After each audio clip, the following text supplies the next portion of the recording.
सोचिए, दिल्ली के दो सबसे बड़े सरकारी अस्पताल, इन्हें तो उम्मीद और इलाज का घर होना चाहिए, है ना? पर इनकी जमीन के ठीक नीचे एक बिल्कुल अलग ही कहानी चल रही है। एक नाउमीदी की कहानी। ये शब्द, ये किसी दूर दराज के गांव के नहीं हैं। ये देश की राजधानी के हैं। और ये उस हकीकत की बस एक झलक है जिसे आज हम सब मिलकर समझने की कोशिश करेंगे। ये कोई रेन बसेरा नहीं है। नहीं, ये एक अंडरग्राउंड सबवे है। ऊपर दिल्ली अपनी तेज रफ्तार से दौड़ रही है और यहाँ नीचे जिंदगी जैसे थम सी गई है।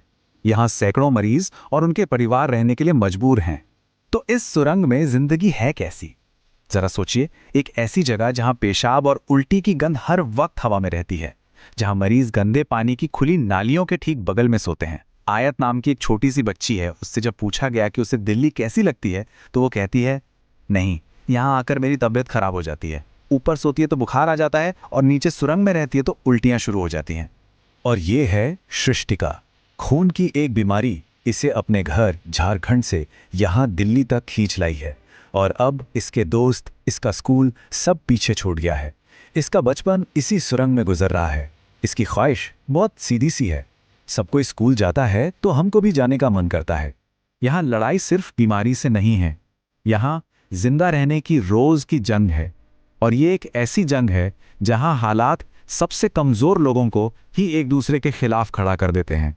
एक पल के लिए सोचिए, कड़कड़ाती ठंड है, किसी ट्रस्ट की गाड़ी कंबल बांटने आती है, भीड़ लग जाती है, छीना झपटी होने लगती है।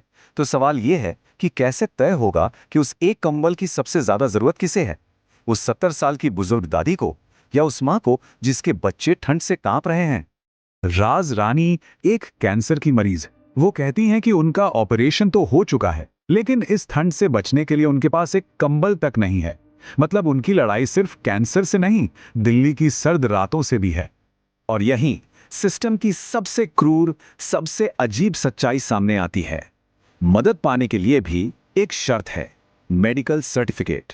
सोचिए, रहम का एक छोटा सा काम भी एक बेरहम ब्यूरोक्रेटिक प्रोसेस से गुजरता है, जहां सबसे बीमार को ही अपनी बीमारी का सबूत देना पड़ता है। चलिए मान लेते हैं कि कोई सुरंग से निकलकर अस्पताल के अंदर पहुंच भी गया, तो क्या वहां सब ठीक है? चलिए अस्पताल की दीवारों के अंदर की हकीकत देखते हैं। ये देखिए, अस्पताल का मैटरनिटी वार्ड। ये टेबल कागज और हकीकत का फर्क साफ साफ दिखाती है।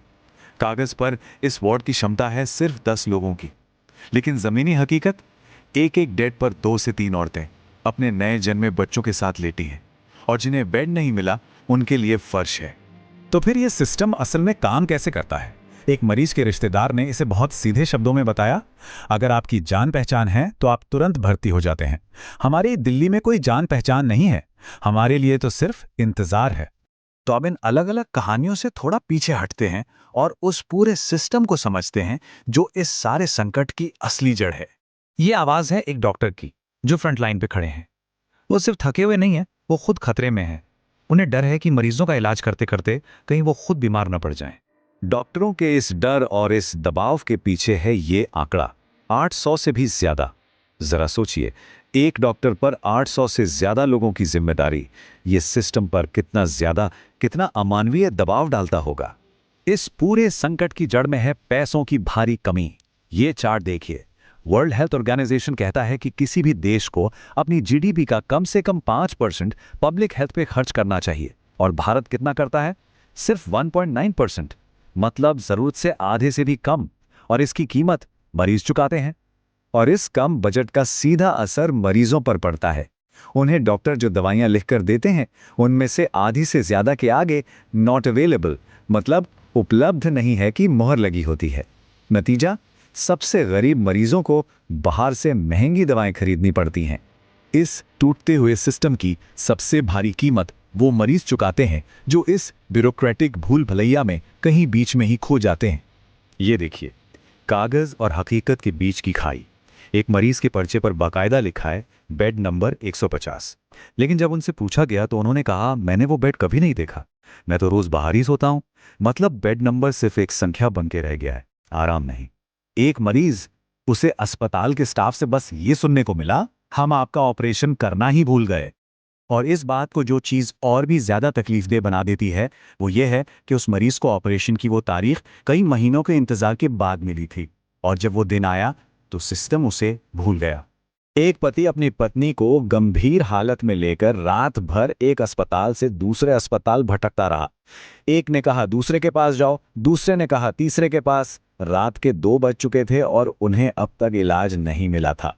तो अंत में ये पूरा मुद्दा सिर्फ सुविधाओं की कमी का नहीं है, ये एक बुनियादी अधिकार के बारे में है। पब्लिक हेल्थ केयर का वादा क्या है? वादा बहुत सीधा और साफ है। एक ऐसी व्यवस्था जो हर नागरिक को मुफ्त और आसानी से मिलने वाला इलाज देगी, एक मौलिक अधिकार के तौर पर। तो आखिरी सवाल बस यही है, जब एक सिस्टम मरीजों को सुरंगों में रहने और कंबल के लिए लड़ने पर मजबूर कर दे, तो क्या स्वास्थ्य सेवा एक मौलिक अधिकार रह जाता है, या फिर ये बस एक खास हक बनकर रह गया है जो सिर्फ